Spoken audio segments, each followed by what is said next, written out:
আরে পাথরের মধ্য থেকে যখন কান্নার আওয়াজ পাওয়া যায়, ইব্রাহিম নবী পাথরটা হাতে নিয়ে কান্নার কয়, ও পাথর কেন কান্দো রে পাথর, তোমার মনের ভিতরে কি এমন কষ্ট, কি এমন দুঃখ? আরে পাথরের দিকে তাকায় ইব্রাহিম নবী যখন কান্নার কয়, পাথর কেন কান্দো? এইবার পাথরের কান্নার বাইরা যায়, পাথরে কান্নার কয়, আল্লাহ আমার জবানটা কইলা দাও, তোমার কলিল রে আমার মনের কথাটা বলতে চাই। আল্লাহু আকবার। আল্লাহ যখন পাথরের জবানটা খুইলা দেয় রে ভাই, এই পাথরটা কান্দার কয়, ও আল্লাহর খলিল আমি কেন কান্দি জানোনি, আমি কেন কান্দি জানোনি? বলে কেন কান্দো, কারণটা কি? পাথর কান্দার কয়, ও আল্লাহর খলিল আমাদেরকে আপনি ঝাড়ু দিয়ে বের করে দিছেন, আমাদেরকে বের করে দিয়েন না, আমাদেরকে ঘরের ভিতরে জায়গা দেন। বলে কারণটা কি? পাথরে কান্দার কয়, আল্লাহর খলিল গো, ও খলিল আমি পাথরের কপাল বন্ধ, এই জন্য আমাদেরকে বের করে দিছেন। যাদের কপাল ধন্য তারা কাবার সাথে লাইগে গেছে, ওদের জীবনটা ধন্য, কিন্তু আমাদের তো জীবনটা ধন্য হতে পারি নাই, আমাদেরকে আপনি বের করে দিছেন।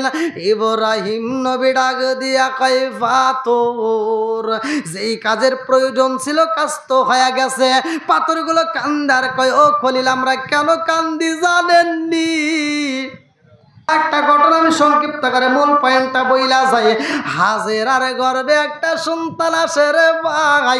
ইব্রাহিম আলাইহিস সালাম দোয়া করে, রব্বি হাবলি মিনাস সলিহিন। আল্লাহু আকবার। কোন নেক সন্তানের জন্য দোয়া করছে, আল্লাহ তাআলা কবুল করছে, একটা নেক সন্তান আল্লাহ দান করছে, যার নাম হযরত ইসমাইল আলাইহিস সালাম। আল্লাহু আকবার। কোন এবার আল্লাহ ডাক দিয়া কয়, খলিল ও খলিল তুমি সন্তান পাই এত খুশি হয়েছে, এত আনন্দ হয়েছ, ও খলিল এই সন্তান এবং সন্তানের মারে এমন একটা নির্জন জায়গায় বনবাসে রাখতে হইব, যেইখানে কোনো মানুষ নাই, যেইখানে কোনো মানুষজন নাই, যেইখানে বাজার নাই, যেইখানে রাস্তাঘাট নাই, এমন একটা মানুষ শূন্য জায়গায় তোমার রাখতে হইব। ইব্রাহিম আলাইহিস সালাম আল্লাহর অনুমতি পাইয়া মা হাজেরাকে এবং ইসমাইল আলাইহিস সালামকে নিয়ে যায়। আল্লাহু আকবার। কোন আর ইসমাইল আলাইহিস সালাম ছোট্ট একটা শিশু বাচ্চা রে ভাই। কিতাবের ভিতর উল্লেখ করা হয় ওই মুহূর্তে ইব্রাহিম আলাইহিস সালামের পিঠে একটা বালতি ছিল, পিঠে একটা চামড়ার ব্যাগ ছিল। মুফাসসির কেরামরা লেখে একজন বলে 13 লিটার, আরেকজন বলে 14 লিটার, আরেকজন বলে 21 লিটার, কেউ বলে 30 লিটার পানি ছিল। এই পানি ছিল আর কিছু খেজুর ছিল রে বন্ধু। এইবার ইব্রাহিম আলাইহিস সালাম রে আমার আল্লাহ ডাকে দিয়া কয়, খলিল এই মা এবং ছেলের রাইখা তোমার দিনের কাজে যাইতে হবে। আল্লাহু আকবার। কোন আরে মা এবং সন্তানের রাইখা ইব্রাহিম নবী যখন বের হইব, এইবার হাজেরা ডাকে দিয়া কয়, স্বামী গো আমি জানি আমার আল্লাহর হুকুম পাইছেন, আপনি আমাদেরকে রাখবেন। ও স্বামী গো আমরা কি খাবো এটারও প্রশ্ন করি না, আমরা কেমনে থাকবো এটাও বলতে চাই না। ও স্বামী গো আমি শুধু বলতে চাই আমাদেরকে রাইখা আপনি যেই পথে যাবেন আল্লাহর সন্তুষ্টি অর্জন করার জন্য, ও স্বামী গো আমার ইসমাইল রে কি আপনি দেখতে আসবেন নিয়ে? ইব্রাহিম নবীর আগে দিয়া কয়, হাজেরা রে ও হাজেরা আমার মালিকের অনুমতি পাইলে আসবো, নইলে আসতে পারবো না। মা এবং ছেলের রাইখা যখন চইলা যায়, একদিন পার হয়ে যায়, 2 দিন পার হয়ে যায়, সপ্তাহ যায়, 2 সপ্তাহ 3 সপ্তাহ চইলা যায়। এইবার তাকতে তাকতে পানি নাই রে ভাই। খেজুর যে কয়েকটা ছিল খেজুর শেষ হয়ে যায়, পানিও নাই, খাবারের মতো কোনো কিছু নাই। ওই জঙ্গলের ভিতর মরুভূমির ভিতরে কোনো গাছপালা নাই, ভালো কোনো ফল পাওয়া যায় না, পানি পাওয়া যায় না, কোনো কিছু পাওয়া যায় না। হাজেরা ক্ষুধার জ্বালাই কান্দে, ছোট্ট বাচ্চা ক্ষুধার জ্বালায় ছটফট করে গো। ইসমাইল আলাইহিস সালাম ক্ষুধার জ্বালায় যখন কান্দে, জনম দুখুনি মা হাজেরা ইসমাইল আলাইহিস সালাম রে বুকের দুধ পান করাইতে চাই, কিন্তু এক ফোঁটাও দুধ পাওয়া যায় না। এইবার হাজেরা কান্দে আর কয়, আল্লাহ গো, ও মালিক, আমার সন্তান রে আমি দুধ পান করাবো, আমার তো এক ফোঁটা দুধের ব্যবস্থা নাই। আমার সন্তান রে একটু পানি পান করাবো, সে পানিটাও নাই। এইবার মা ছেলে দুইজন কান্দে রে ভাই। হাজেরা কান্দে, ইসমাইল আলাইহিস সালাম কান্দে, দুইজনে কান্দে গো, কিন্তু খানা পিনার ব্যবস্থা নাই। মা যদি খাইতে না পারে তাইলে তো দুধ দিতে পারে না। জনম দুখুনি মা সন্তান রে মরুভূমি পালের ভিতরে শোয়াইয়া, জনম দুখুনি মা সন্তানের উপরে এরকম ভাবে উপর হইয়া শুইছে, সন্তানের মুখের ভিতরে নিজের জিহ্বাটা ঢুকাইয়া দিছে। জনম দুখুনি মায়ের মনের ভিতর কল্পনা সল্পনায়, আল্লাহ আমার জিহ্বার মধ্য থেকে যদি একটু লালা বের হয়, ওই লালাটা যদি আমার সন্তানের মুখের মধ্যে যায় তাইলে আমার সন্তানের গলাটা ভিজবে। আমার সন্তানের গলা যদি ভিজাইতে পারি, আমার সন্তান একটু আরাম পাইব। এই কল্পনা সল্পনা নিয়ে সন্তানরে শোয়াইয়া মা উপরে উপর হইয়া শুইয়া জিহ্বাটা যখন ইসমাইল আলাইহিস সালামের মুখের ভিতরে ঢুকাইয়া দেয়, ইসমাইল আলাইহিস সালাম জিহ্বাটা পায়া যখন শোষণ দিছে রে ভাই, কিতাবের ভিতর উল্লেখ করা হয় হাজেরা দুইটা চোখের পানি সাইরা দিয়া কান্দে আর কয়, হে জগৎবাসীরা রে, আমার সন্তানের জিহ্বাটা যেমনে শুকাইছে, আমি জনম দুখুনি মায়ের জিহ্বাটা শুকাইয়া শুকনা কাঠের মতো হয়ে গেছে, এক ফোঁটা রস আমার সন্তান পাই না। জনম দুখুনি মা চোখ ভরা পানি বুকু ভরা ব্যথা দিয়ে কান্দে আর কয়, আল্লাহ এই মুহূর্তে আমার সন্তানরা আমি কি খাবো? আসমানের দিকে তাকায়া দুইটা চোখের পানি সাইরা দিয়ে হাত তুলা কান্দে, আল্লাহু আকবার কম। এই যে ভালো করেন, অনেকে দোয়া খুঁজে পায় না। এইবার মা হাজেরা হাত তুলে এরকম ভাবে দোয়া করতে করতে করতে করতে হাতটা এরকম ভাবে উপরে উঠে গেছে, আল্লাহু আকবার কম। আর হাজেরা যখন দোয়া করে রে ভাই, লম্বা একটা ঘটনা কেমনে বোঝাই। এইবার হাজেরা সাপা পাহাড়ের দিকে তাকাইছে, আল্লাহু আকবার কম। এই পাগন্নি মহিলা যখন সাপা পাহাড়ের দিকে তাকাইছে, এইবার তাকায়া দেখে পানি ঝিকিমিকি করতেছে। এই পানিটা দেখে হাজেরা পাগল হইয়া সন্তানরে রাইকা সাপা পাহাড়ের দিকে দৌড় দিছে, আল্লাহু আকবার কম। কথা কি বুঝতেছেন? সাপা পাহাড়ের দিকে যখন দৌড় দিছে হাজেরা, এই যে ফলো করেন, হ্যাঁ হ্যাঁ কষ্ট পেয়েছেন?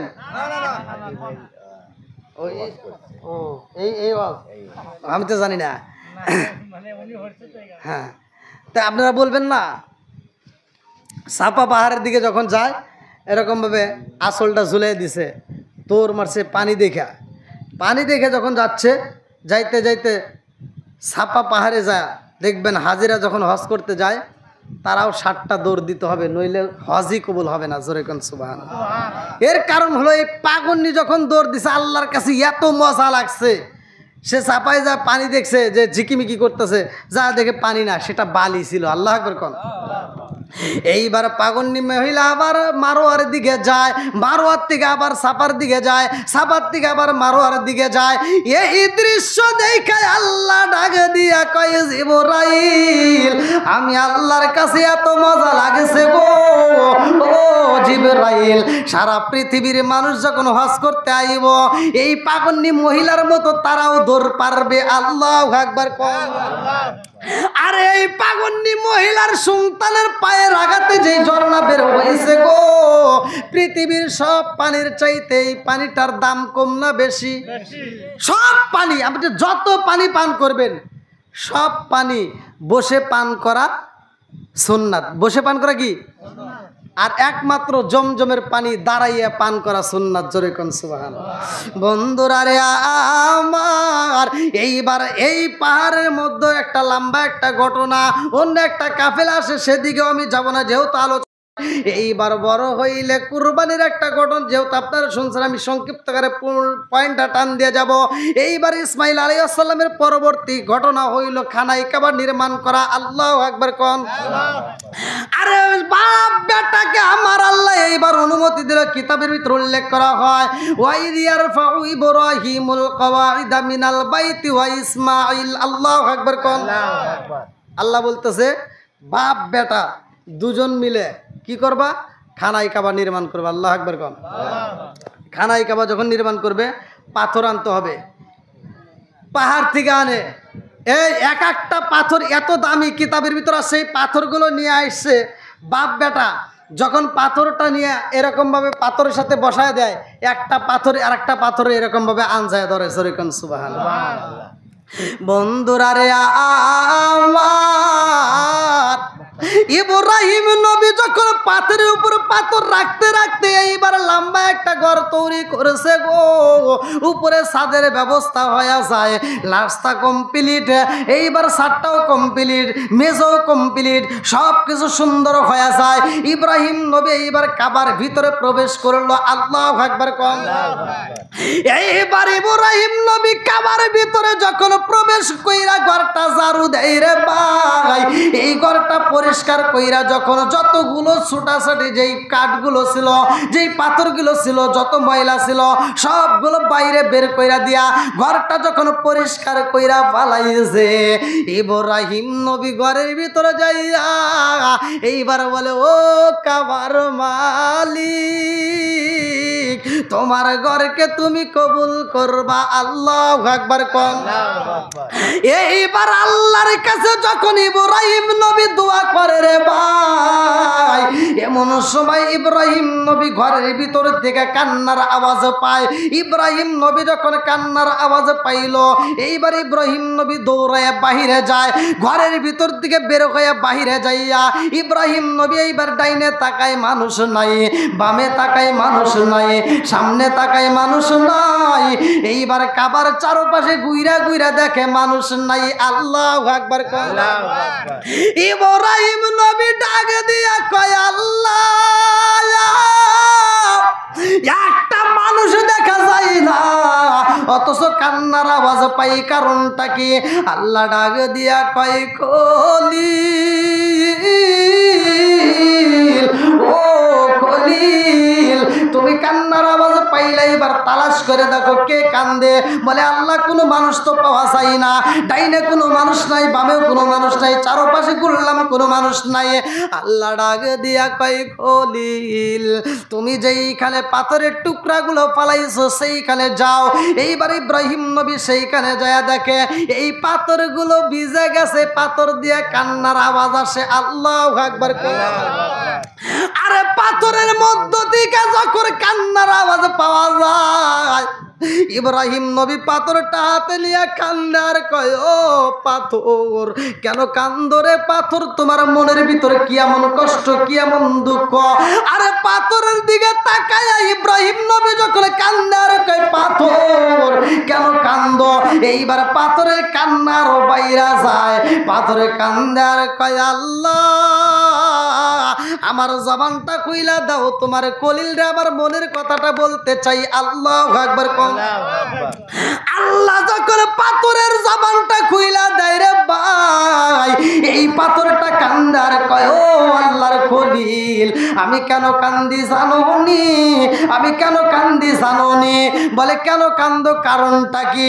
পাথর কান্দার কয়, ও আল্লাহর খলিল, আমাদেরকে আপনি ঝাড়ু দিয়ে বের করে দিছেন, আমাদেরকে বের করে দিয়েন না, আমাদেরকে ঘরের ভিতরে জায়গা দেন। বলে, কারণটা কি? পাথরে কান্দার কয়, আল্লাহর খলিল গো, ও খলিল, আমি পাথরের কপাল বন্ধ, এই জন্য আমাদেরকে বের করে দিয়েছেন। যাদের কপাল ধন্য তারা কাবার সাথে লাইগে গেছে, ওদের জীবনটা ধন্য, কিন্তু আমাদের তো জীবনটা ধন্য হতে পারি নাই, আমাদেরকে আপনি বের করে দিয়েছেন। ইব্রাহিম নবী ডাক দিয়া কয় পাথর, যেই কাজের প্রয়োজন ছিল কাজ তো হয়ে গেছে। পাথরগুলো কান্দার কয় ও খলিল আমরা কেন কান্দি জানেননি? আমরা পাখানায় কাবার সাথে লাগাতে পারি নাই, আমাদের কপাল বন্ধ, আপনি আমাদেরকে ফেলে দিছেন। বলে তাহলে ফেলে দিলাম, তোমরা কেন কান্দো? কান্নার কারণ কি? বলে একটা মাত্র কারণ, আপনি কি জানেন না? আল্লাহ কোরআনুল কারীমের ভিতর বলছে ওয়াকুদুহান নাস ওয়াল হিজারা, জাহান্নামের জ্বালানি হবে মানুষ আর পাথর। আমরা এজন্যই কান্দি, ও আল্লাহর খলিল জানেননি? আমাদের বড় ভয় হয় না জানি জাহান্নামের জ্বালানি হয়ে যাই। জাহান্নামের জ্বালানি যদি হই, ওই জাহান্নামের আগুন তো সহ্য করতে পারবো না, এজন্যই আমরা কান্দি। আমাদেরকে একটু ঘরের ভিতর জায়গা দেন, কাবার ঘরের ভিতর যদি কোনায় একটু জায়গা দিতে পারেন আমাদের জীবন ধন্য হয়ে যাইব। আল্লাহর খলিল লাগে দিয়া কয় আল্লাহ এই পাথরগুলো খানায় কাবার সাথে লাগাইতে চাই, কিন্তু লাগাইতে তো পারি না, আর কোনো কাজ নাই। ও মালিক রে, ওদের কান্দন তো সহ্য করতে পারি না, ওদেরকে কাবার ভিতরে একটু জায়গা দাও। আল্লাহ ডাকে দিয়া কয় খলিল রে, যে এই কাজের দরকার ছিল কাজ তো হয়ে গেছে, আর কোনো প্রয়োজন নাই। এইবার পাথরগুলোকে বলে আর দরকার নাই, খানায় কাবার ভিতরে ঢোকা যাবে না।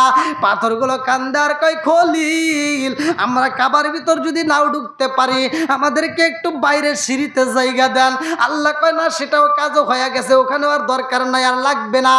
এইবার পাথরগুলো কান্দে আর কয় খলিল গো, ও আল্লাহর খলিল আমাদের জীবনটা এইবার ধন্য হইতে পারলো না। এইবার যাদের জীবন ধন্য তারা কাবার সাথে লাইগে গেছে, সিঁড়ির সাথে লাইগে গেছে, আপনি আমাদেরকে ফেলে দিয়েছেন, আমরা থাকবো কোথায়? আমাদের এই কান্দন আর জীবনে কোনোদিন বন্ধ হবে না। ইব্রাহিম নবী কয় কান্না বন্ধ করো, বলে না না না, এই কান্না আর বন্ধ হবে না। আল্লাহ ডাক দিয়া কয় খলিল ওরা কি চায়? বলে কাবার সাথে লাগাইতে চাই, কিন্তু ওদেরকে তো লাগানো যাইবে না। আল্লাহ ওদেরকে এই মুহূর্তে আমি কি করবো? আমার তো আর কান্দন সহ্য করতে পারি না। আল্লাহ ডাকে দিয়া কয় বন্ধু রে, ও বন্ধু তুমি পাথরের কান্না দেখে সহ্য করতে পারো না, এই পাথর সৃষ্টি করছে কে? আল্লাহ। একসাথে বলেন আল্লাহ। ইব্রাহিম নবী কি বানাইছে? ইব্রাহিম নবী বানায় নাই, অথচ সে কান্না দেখে সহ্য করতে পারতেছে না। আর যে বানাইছে তার ভিতর কেমন লাগে কি জানার দরকার আছে না নাই? ভালো করে শুনেন। বাবার চাইতে মায়ের চাইতে কি কেউ বেশি ভালোবাসে? সম্ভব? এইবার ভালো করে শুনে। ইব্রাহিম নবী ডাকে দিয়া কয় আল্লাহ আর সহ্য করতে পারি না, এদের কান্দন সইতে পারি না। আল্লাহ ডাকে দিয়া কয় খলিল রে, ও খলিল এইবার তুমি কি করবা? তোমার যে রুমাল আছে রুমালটা নিয়ে যাও। বলে আল্লাহর রুমাল দিয়া কি করব? আল্লাহ কয় খলিল এই রুমালটা নিয়ে যায়, রুমালের ভিতর সব পাথরগুলো ভরবা। আল্লাহু আকবার কম। এইবার ইব্রাহিম নবী পাথরগুলো যখন রুমালের ভিতর বইরা বালাইছে, আল্লাহ ডাকে দিয়া কয় খলিল রে এই পাথরগুলো তাড়াতাড়ি নিয়ে যাও, তুমি অমুক পাহাড়ে, ওই পাহাড়ের চূড়ায় উঠবা, ওই পাহাড়ের উপরে এই পাথরগুলো তুমি রুমালের মধ্য থেকে উপর দিকে ছিটকা দিবা, উপর দিকে ফালাইয়া দিবা, উপর দিকে ফিটকা দিবা। এইবার ইব্রাহিম নবী যখন পাথরগুলো উপরে দেয়, এই পাথরগুলো উপর থেকে ধীরে ধীরে আবার নিচের দিকে আসে। আল্লাহু আকবার কোন। ইব্রাহিম নবী ডাকে দিয়া কয় আল্লাহ গো, ও মালিক খানাই কাবা সৃষ্টি করলা, এত সুন্দর করে খানাই কাবা বানাইলা। এই খানাই কাবা বানানোর পরে আল্লাহ এই কাবা করে যেই পাথরগুলো বাসছে, এই পাথরগুলো আবার উপর দিকে তুমি ফিটকে দিতে বললা, এই পাথরগুলো কি করলা? কারণটা কি?